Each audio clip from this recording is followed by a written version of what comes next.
Things are dragging on a little bit today, and days going by a bit slow, so I thought I might do a quick off-the-water review of the Viking Profish Reload kayak, which I've only just bought a few days ago, yeah, so I found that the videos that were available online didn't really cover a lot of the things, good and bad, about the kayak that I noticed before buying it and found out after buying it. So hopefully this video will be a little bit more detailed and might give some information to anyone looking at buying a new kayak. So I thought we might as well start with it in the air before I drop it down. That way we can check the bottom of it out, and then after that I'll drop it down and talk about the top of it.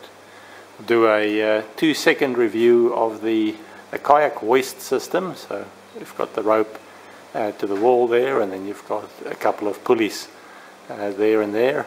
And this is one of the systems available for about $40 from the online auction sites, and it is absolutely fantastic. It is really surprisingly well made for the price, and it does the job it's supposed to do beautifully. What wasn't very obvious when I bought it is the rope that goes to the wall doesn't actually keep the kayak in the air. There is a locking system built into this rear pulley here, where you can see the two wires run through at the end. And yeah, so 2-second review is it's a definite buy, very good quality product. The only thing I had to do was I had to change the ropes out for longer ones, because the rope that it came with probably would be suitable for a regular kind of garage, but I've got a high stud here, so the bottom of the kayak is over 2 meters in the air there, so I can walk underneath it without bumping my head. But let's get back to the kayak. So let's start with the centerpiece of the kayak, or one of the most important parts of this kayak, is the reload pod, which allows your fish finder and your fish finder transducer and battery to all be housed in a single unit that can be removed easily for transportation. And as you can see here, the white outer, obviously the kayak hull, and then you've got the reload pod is the black, and it's got the Lowrance side scan transducer mounted in there. I've used the fish finder transducer mount kit that is for sale from Viking Kayaks. Slightly pricey, but definitely, you know, made the job very, very easily. I think the transducer mount kit was about $100 or so. You could definitely make your own, probably a lot cheaper, but realistically that just worked great. It was very fast. For the players at home, I'll just get my tape measure out. So you can see there that you can fit a transducer up to about 200 millimeters long, and so 8 inches long by about 80 millimeters wide, and the shallow end is about 40 millimeters deep, and the deep end is probably about 80 millimeters deep. So that's basically, you know, it allows you to mount your fish finder transducer completely flush. So this can be completely dragged over anything and no damage to the fish finder transducer. Then you've got up the front of the kayak, so I'll just put the tape measure down. You have got 2 large, one on each side, scupper holes by your feet. They work fairly well, although I can say that it's with my weight on the kayak, which is about 100 kilograms or 90 kilograms, it's a pretty dry ride. There's very little water that manages to come in through those scuppers. You have got another scupper here, which has you can see it's got a bung fitted to it, and that is actually the one that goes through to the hatch that is between your legs on the top of the kayak. We'll get to that later. Got 2 more scuppers back here, which is underneath your seat. Once again, pretty dry ride, like I would expect on calm seas. You wouldn't really get wet with this kayak. Got 2 more smaller scuppers here. They also have plugs fitted from the top, which are the two hatches behind your back, and then you've got one, two, three quite large scuppers which cover the rear of the kayak. So that covers the bottom. I'll drop it down and be back in a few minutes and we'll have a look at the top. Okay, I figured I might as well show how this system works to drop the kayak down. So you'll see at this point the locking system is actually holding the kayak up, and if I bring it around this way and then pull on this to unlock the locking system, click, and then the kayak will just drop down.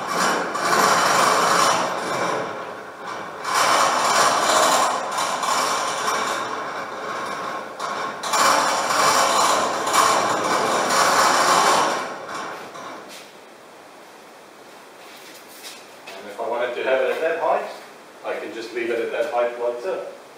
That works fairly well.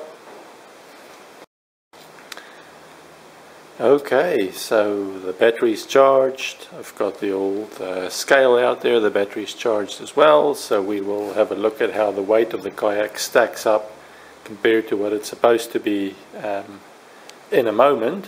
But let's start from the front of the kayak and work our way towards the back, and we'll talk about the good points of the kayak first. So we've got your fairly standard kind of carry handle up the front, nothing special about that, does exactly what it's supposed to do. And then we've got some molded inserts on both sides for running rigs, pretty much. Is probably the main, like this one's probably the main thing you would want to use those holes for. Move back a little bit, you've got these slots molded into the plastic with the bungee cord, and the idea is that you could put the tip of your rods into there when you're doing a surf launch or surf exit from the ocean, and in case you get bowled over, that's probably going to keep your rods in one piece. Then move back a little bit more, so we've got these belts in the way because it's still hanging from the roof, but we've got the hatch here, which has a couple of clips to keep it shut, and then it actually seals pretty well. It's a rubber cover attached to the kayak there, so even if you have to get into it while on the water and it drops overboard, it's not going to go anywhere. And inside that you have access right up to the front of the kayak, and not so much access towards the rear because you've got this piece here where your reload pod sits blocking it, but there are holes there and there as well, so you might be able to fit something in there if you want. Access is big enough obviously to fit one of those kayak trolleys like the one hanging there. If you take it apart, that will go right in. Also a useful spot to put a spare paddle, or if you go camping, enough to put a few days worth of clothing and food and that kind of stuff in there. So very nice to have. And it's also kind of clever that it is at an angle like that, facing towards the kayaker, because it would make it much easier to get into if you kind of have to scoot up with your legs on both sides in the water, scoot up to it while on the water. You should be able to get into it with no problem. I haven't actually tried this yet, but shouldn't be a problem. Then move back a little bit, and we've got here a couple of adjustable footrests on the side. Nothing special about those. They seemed at first to be a little bit plasticky, but I've put some weight on them while I was out kayaking, and there's no deflection or doesn't feel like it's going to break off or anything like that. So yeah, pretty good there. And then up front here, as you can see, I've got a removable rod holder.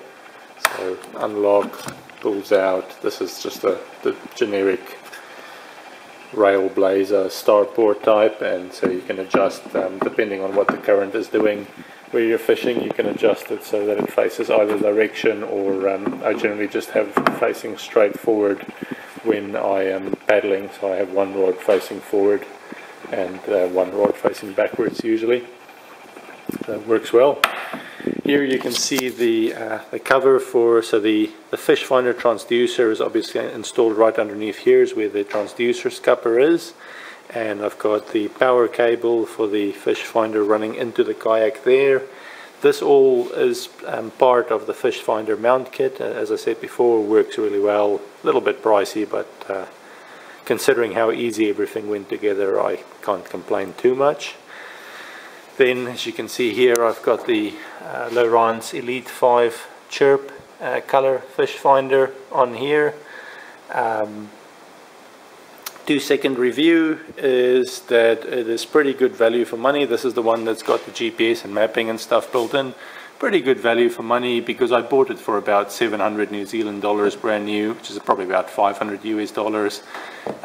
Negatives is that the contrast on it and being able to see the screen in daylight is just absolute rubbish compared to the old $100 black and white fish finder that I had. It's just a fact that with the backlight color LCDs, it's just never really going to compete with a black and white LCD that's meant to be viewed in direct sunlight. But it's, you know, you turn the brightness all the way up and it's fine. You have no problem seeing it or anything like that. On top of the reload pod here, you have got a spot that is usually meant to fit a soft bait container. A lot of soft bait fishing in seawater in New Zealand, so that's why they tend to have that there. And over here we have a bait cutting board for the bait fishermen. Obviously you've got a strap that normally holds down this. Fairly easy even with gloves to put that on and take it off while on the water. And then if we open that up, you have a absolutely monstrous massive storage container that goes all the way in. Wouldn't really be able to see, but you actually have the ability to slot stuff right up to the end, just to before where the scupper for the fish finder transducer is. And then of course I've got my cables for connecting my battery. There's a strap in there that straps down the battery, and yeah, that works really well. That is held in place by a pin over there, so if we pull that out, basically close that up so it doesn't go anywhere, it becomes very obvious, you know, why this system is so nice. So we can just leave that there for now. So essentially I can pack up my entire, all of the fishing gear and stuff, load it in the car the night before, and in the morning I'm off, and when you get to the water, a couple of minutes to put it all together and you're fishing. This idea of doing things this way with the removable tackle pod, especially with the integrated fish finder transducer system, is so clever that it's hard to see why not all the other manufacturers have actually picked up on something similar to this. There's a few of them out there, but I believe Viking was the first to come up with this concept, and it is genius. Very, very, very clever, works very well, and very well made, this particular one as well. Right, so back to the kayak. You can see there with the reload pod removed, we've got a nice big hole in there. I haven't tried removing it on the water, but the kayak sits pretty well in the water, so you probably, you know, it'll probably fill up to about that level with water, but not a problem in practice. I don't think you're likely to remove the reload pod for no reason while you're on the water. Come back a little bit, and you've got a hatch between your legs here that also has a removable dry pot, I guess you could call it, and then that bung goes right through the kayak, so that's a scupper hole as well, so you can actually drain this out once you pull your kayak off the water. Works pretty well. It uses the Viking quarter turn seal system, so you've got the yellow there is like an O-ring seal, and fairly easy, fairly smooth, easy to get on and off even while you're on the water. And you've got two of the same back here. These also have drain plugs in the bottom for draining them out, and they work quite well. So one of the things I really liked about this kayak, and one of the main reasons I went for this kayak, is having these two pots behind your wells right behind you, the seat. I'll show the seat in a minute, but it just standard kind of seat that sits in there. And the reason for that being is for my anchor setup. So where I fish, there is a lot of current, and you physically have to anchor, otherwise you'd be, going with the current faster than paddling speed, basically. And so it's very nice. I can just attach the anchor to my running rig on the far side. The chain and the anchor itself goes into this pot, and the rope winder with all the rope goes into that one. And it's very neat and tidy. Nothing gets knotted up, so it works really well. Forgot to mention up the front here, the New Zealand version of this boat does come with 2 rod holders, one on each side, that face forward, and they also face out at a bit of an angle, which makes them work really well. Quickly grab a fishing rod off my wall of fishing rods here, and we'll just plump one into there. So you can see the angle. Let's go to the other side.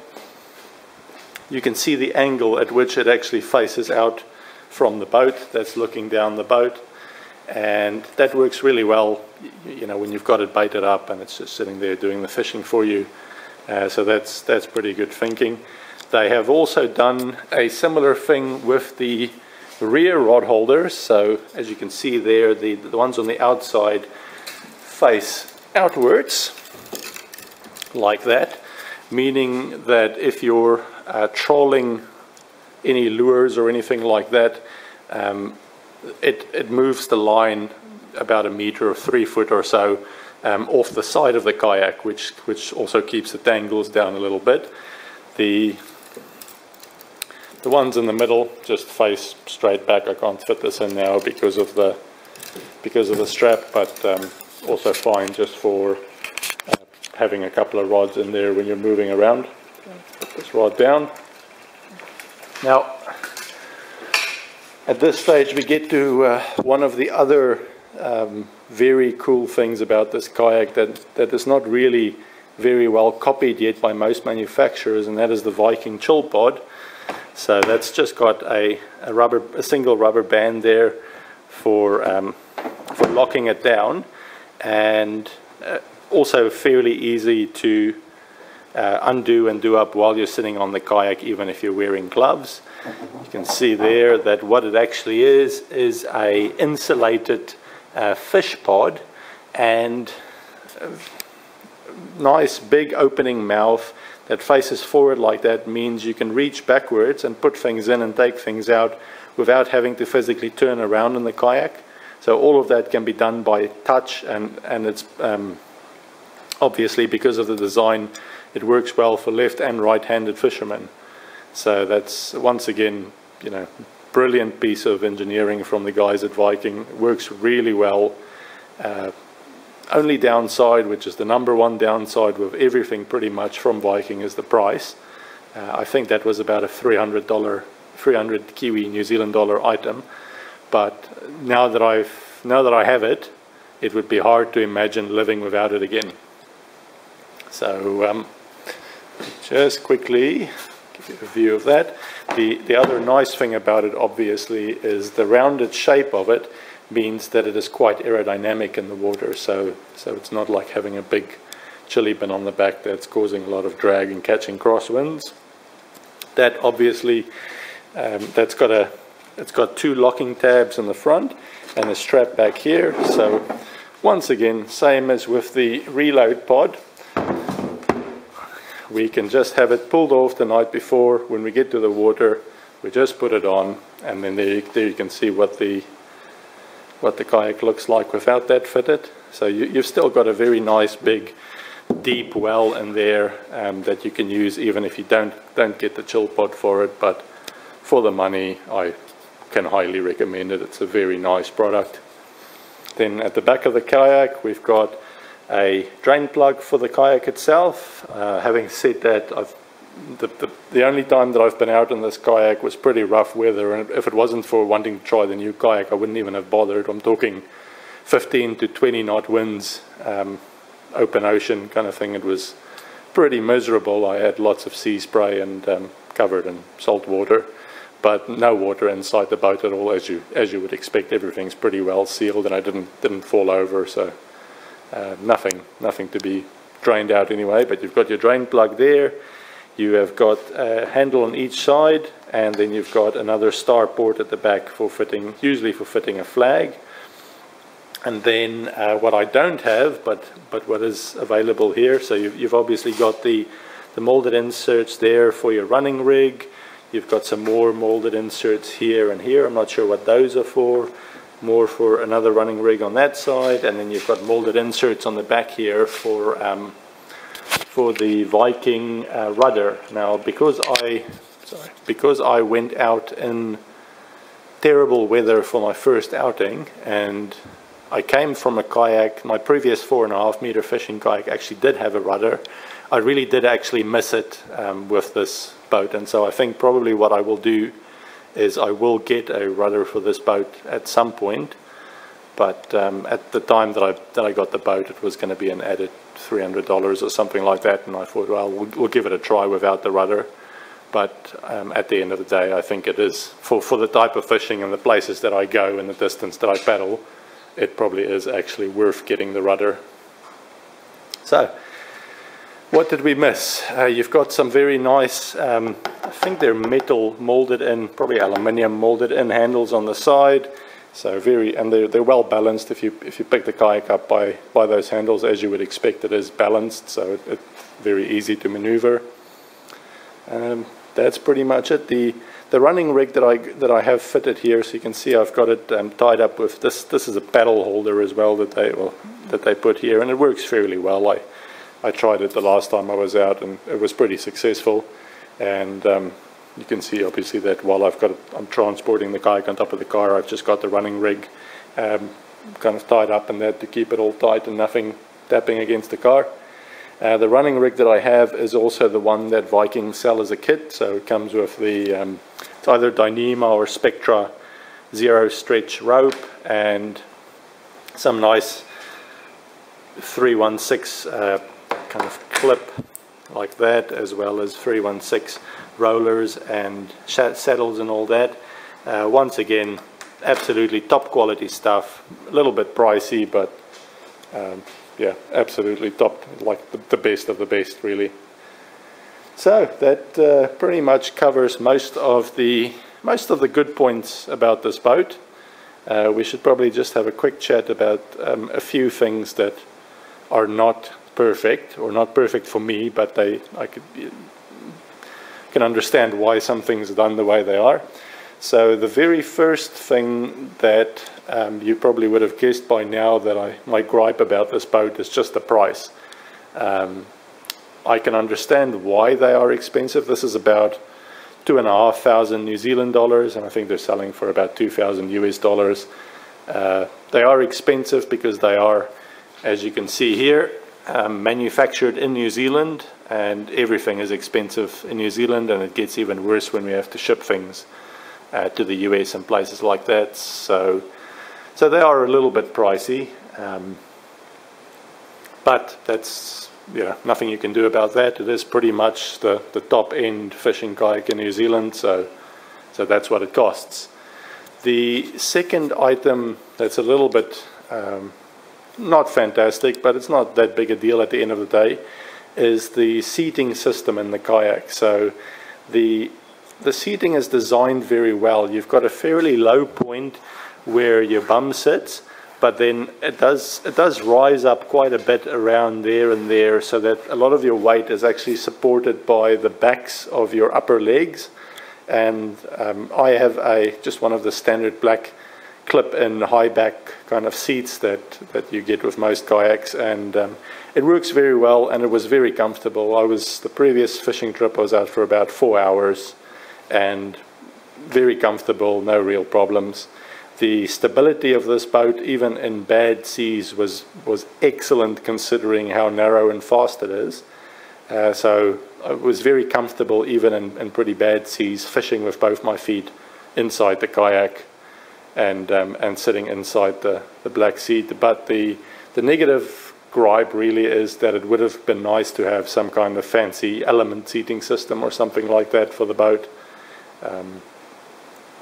I guess good thing about having done it this way is that you get to choose what type of seat you want, but some, you know, the element seating system on some of the ocean kayaks and things like that seems very nice. So it probably would have been nice to have something like that. Might be coming in the future, who knows. And the third little issue, or third little thing that is not fantastic, is just you seem to have a lot of storage. So you've got the two pots back there, and you've got another hatch between your legs, but there's not really a very good place to put something like your car keys when you hit your car keys and your wallet and stuff like that when you hit the water. There's nothing really that comes with the boat that fits in the front, that is a small area, like maybe just a hanging net or something like that, where you can fit those kind of things. And I generally don't put them in this hatch here. Firstly, it definitely picks up a little bit of water, or it definitely did the last time I was out, even though the conditions were pretty terrible. On a clear day it probably wouldn't, but definitely picked up a bit of water.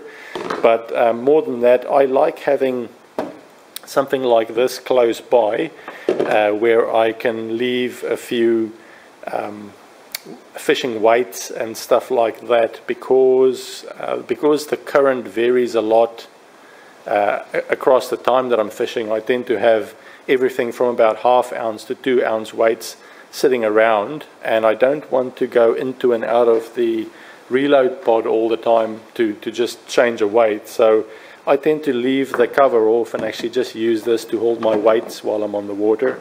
And because this is really the only place left to store small things like keys, that means that there's not really a very good solution. So what I might do is I might make something that fits inside the front hatch, like a little hanging net or something like that, for actually holding keys and wallets and stuff like that.